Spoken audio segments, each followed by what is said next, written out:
Пред стартот на судењето за најголемата трагедија во земјава, во која на 16 март во пожарот во Кочанската дискотека Пулс згаснаа 63 животи во Кочани, денеска се одржува средба меѓу родителите, семејствата на загинатите, млади луѓе и обвинителите.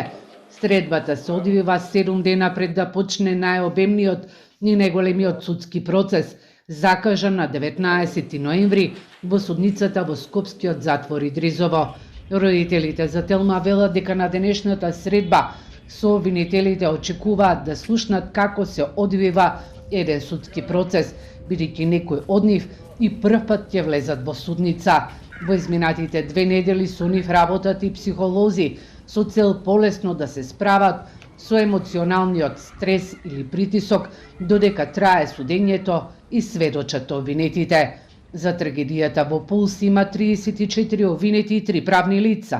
Обвинителството веќе ја подготвило стратегијата со која во судница ќе го застапуваат обвинението. Обвинителскиот тим е проширен на 15 обвинители.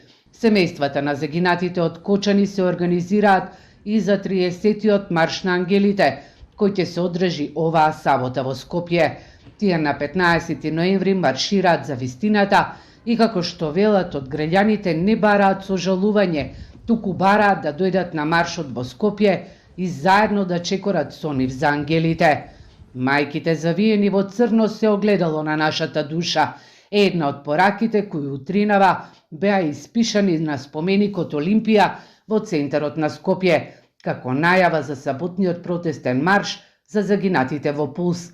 Маршот закажан за сабота ќе почне во 12 часот и 5 минути, символично со зборно место на плоштадот Македонија, а потоа ќе продолжи кон собранието и ќе заврши пред основниот кривичен суд во Скопје. Активистите на граѓанската иницијатива кој е следен на споменикот пред Ибни Пајко ставија црни марами врз главите на спомениците на мајките.